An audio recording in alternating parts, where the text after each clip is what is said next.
Hello everyone, welcome back to cogate society YouTube channel. और आज की वीडियो में हम स्टार्ट करने वाले हैं एक न्यू टॉपिक। और ये जो टॉपिक है ये वैसे तो इतना नहीं पूछते हैं गेट में, बट स्टिल कभी कभी क्वेश्चंस आ जाते हैं, तो इसे कवर करना ज़रूरी है ना। तो मैं वो टॉपिक आज कवर करा दूंगा। तो टॉपिक का नाम है हमारा एवीएल ट्री। ठीक है। तो लास्ट जो हमारा वीडियो था उसमें हमने पढ़ा था कि बाइनरी सर्च ट्री क्या होता है ना, उसका मैंने आपको सारी चीज़ें कवर करवा दी थी उस वीडियो में। आज की वीडियो में हम देखेंगे कि एक एवीएल ट्री क्या होती है। ठीक है। तो एवीएल ट्री जनरली क्या समझेंगे हम। तो AVL tree is type of tree, it is a binary search tree only in which the the tree is always balance. ठीक है। तो बैलेंस कैसे, तो देखो, हमने एक चीज पढ़ी थी हमारे बाइनरी सर्च ट्री में। एक होता है लेफ्ट स्क्यू और एक होता है हमारा राइट स्क्यू, है ना। लेफ्ट स्क्यू क्या होता है? लेफ्ट स्क्यू होता है जिसमें सारे एलिमेंट जो है वो लेफ्ट की साइड होंगे, है ना। तो अगर कोई एक ऐसा एक मान लो एक ऐसा ट्री, ऐसा एक ट्री बना रहे, ऐसा एक अरे है जिसके अंदर हमारा जो भी वैल्यूज है वो डिक्रीजिंग ऑर्डर में, फॉर एग्जांपल 100, देन 90, 80, है ना। ऐसे करते करते 10 तक है। तो यहाँ पर 100 आएगा, यहाँ पे 90 आएगा, यहाँ पे 80 आएगा, ऐसे ऐसे करते करते ये लोग ये यहाँ कहाँ तक है 10 तक है। तो ये हो गया left skewed. On the other hand अगर हम हमारे पास में कोई ट्री है जैसे 10, 20, 30, ऐसे करते करते 100 तक, तो हमारा नोड किस तरह से बनेगा? 10, 20, 30, इस तरह से बनेगा। ये होता है राइट स्क्यू। ठीक है। तो ये जो स्क्यूनेस होती है ना बाइनरी सर्च ट्री में, ये जो स्क्यूनेस को, ये जो एवीएल ट्री रहती है ये इस स्क्यूनेस को रिमूव कर देती है। ठीक है। और वो कैसे रिमूव करती है? तो उसका एक एक एल्गोरिदम रहता है। तो इसमें ना binary search tree, AVL tree की मैं आपको पहले प्रॉपर्टी बता देता हूँ कि पहली चीज उसके अंदर एक बैलेंस फैक्टर चलता है, एक balance factor of a node. ठीक है। कोई भी नोड होगा उसका एक बैलेंस फैक्टर होगा, है ना। भले से वो इंटरमीडिएट नोड हो, रूट नोड हो या फिर लीफ नोड हो, सबका एक बैलेंस फैक्टर होगा। ठीक है। अब वो बैलेंस फैक्टर कैसे निकालते हैं? तो देखो मैंने यहाँ फॉर्मूला लिखा है, balance factor is the height of the left sub tree minus height of the right sub tree. तो लेफ्ट माइनस राइट का जो सब ट्री का जो हमारा वैल्यू है वो हमारा बैलेंस फैक्टर होता है। This is the balance factor. ठीक है। अब इसमें बैलेंस फैक्टर की वैल्यूज जनरली जो हम क्या कंसिडर करें कि भाई अगर कोई बैलेंस फैक्टर की वैल्यू स्पेसिफिक वैल्यू आई है तो इज इट कंसिडर्ड करे गुड और नॉट। सो देखो एवीएल ट्री के अंदर जो बैलेंस फैक्टर की वैल्यूज रहती है that can be of three values, -1, 0 and 1। इन तीन के अलावा अगर एक भी अदर वैल्यू आ गई, -2, या फिर प्लस का 2, माइनस का 3, प्लस का 3, कोई भी वैल्यू और आ गई ना इसके अलावा, तो वी नीड टू बैलेंस, है ना। हमें इन सभी केसेस में बैलेंस करना पड़ेगा ट्री को। ठीक है। इन केसेस में this shows that the tree is already balance, तो हमें इसको आगे बढ़ाने की जरूरत नहीं है ना। तो वो मैं आपको बताऊंगा आगे कैसे हम लोग आज ही मैं उसी टॉपिक को कवर कराऊंगा कि ये बैलेंसिंग में जो हमारा क्रिएशन जो करते हैं उसी में आपको बैलेंसिंग भी बता दूंगा मैं, है ना। Creation of an AVL tree में बैलेंसिंग आपको बता दूंगा। अब नेक्स्ट थोड़ा हम दूसरे इंपॉर्टेंट चीजें देख लेते हैं। तो जो एवियल ट्री की हाइट रहती है ना, है ना, हाइट ऑफ एवियल ट्री, ये जो रहती है this is always log of n. अब लॉग ऑफ एन क्यों रहती है? सिंपल है, अभी हमने देखा क्योंकि हमारे जो रियल ट्री रहती है दैट इज बैलेंस। ठीक है।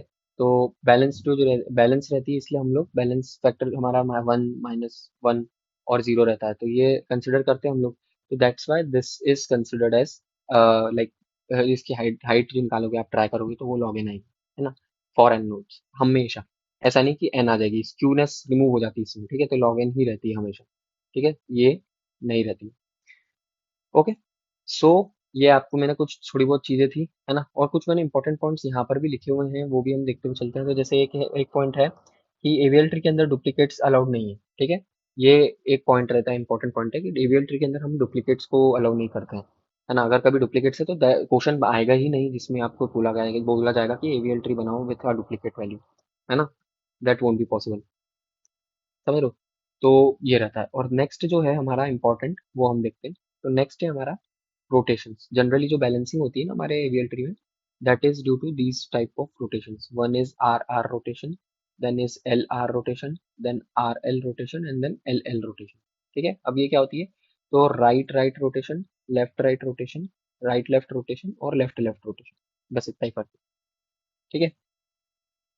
तो कंसिडर करते हैं हमारे पास में ये एक ट्री है, मतलब ये हमारे पास में एक अरे है, और हमें इस अरे को जैसे इसमें लिख लेते हैं 1 2 3 4 5 6 और 7।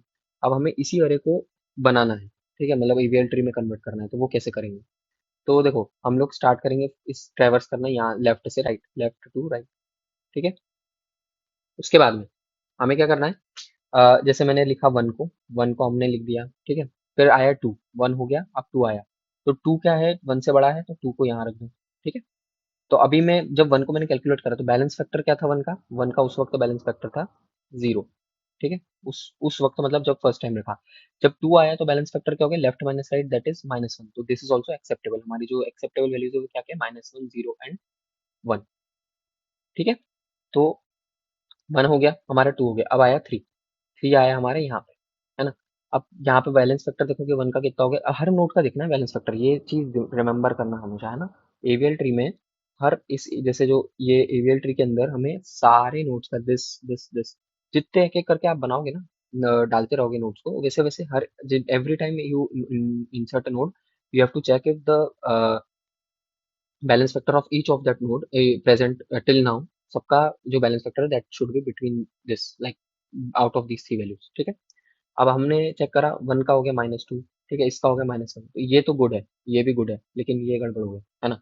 अब ये गड़बड़ हो गया तो इसमें हम लोग क्या करेंगे, तो हम लोग इसको इस तरह से रोटेट करेंगे, ठीक है, will rotate it like this और टू द लेफ्ट। तो ये हो गया हमारा 2 1 एंड 3, ठीक है।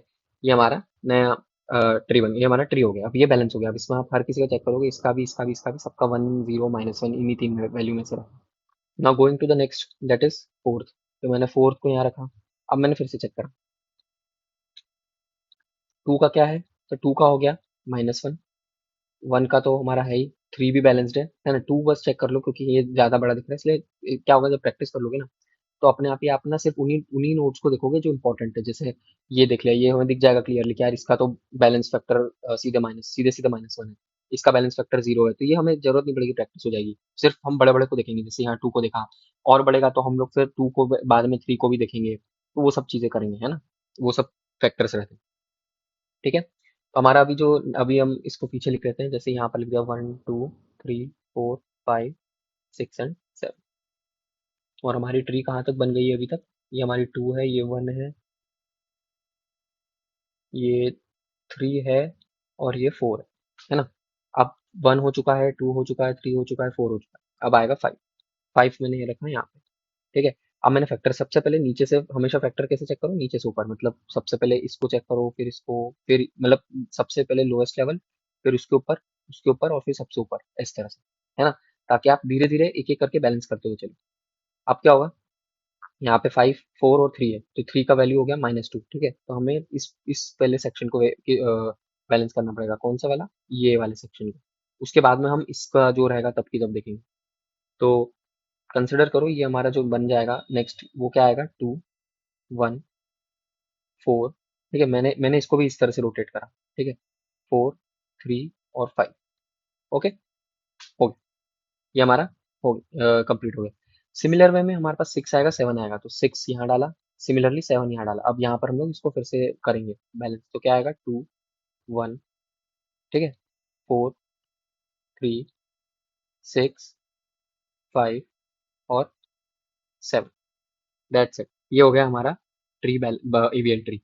सो this is the AVL tree. On the other hand अगर आप खुद बनाओ इसका, अगर आप बनाओगे ना वही बाइनरी सर्च ट्री, तो अपने आप ही आप देखोगे ये राइट स्क्यूड बनेगा, है ना, इस तरह से बनेगा, इस तरह से। तो ये देखो एवीएल ट्री ने टाइम कॉम्प्लेक्सिटी कितनी कम कर दी, टाइम कॉम्प्लेक्सिटी हो गया, आपकी हाइट हो गई, है ना, सब चीजें उसकी कम हो गई, लॉग एन हो गई यहाँ पे, है ना। तो ये होता है ईवीएल ट्री का फायदा, ऑल्दो ये गेट में इतना पूछते नहीं है, बट स्टिल ये जरूरी है, कभी कभी पूछ लेते हैं तो फिर आपको पता होना जरूरी है ना। ये है, ठीक है। तो आज की वीडियो में मैंने आपको बताया कैसे एक एवीएल ट्री को हम लोग क्रिएट करते हैं। ये तो सिर्फ एक एग्जांपल से बताया, एक ओवरव्यू दे दिया है। जो नेक्स्ट वीडियो रहेगा ना उसमें मैं आपको बताऊंगा प्रॉपर की रोटेशंस क्या होती है, जैसे यहाँ पर लिखा हुआ है कि आर आर रोटेशन क्या होता है ना, फिर आपका एल एल रोटेशन क्या होता है।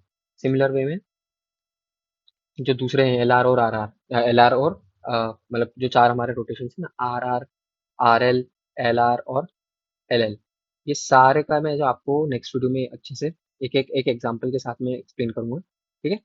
तो आज के लिए इतना ही। अगर आपको वीडियो अच्छा लगे तो प्लीज़ इस वीडियो को लाइक ज़रूर करें, शेयर ज़रूर करें और मुझे कमेंट सेक्शन में बताएं मैं कैसे कंटेंट को और इम्प्रूव कर सकता हूँ। Thank you.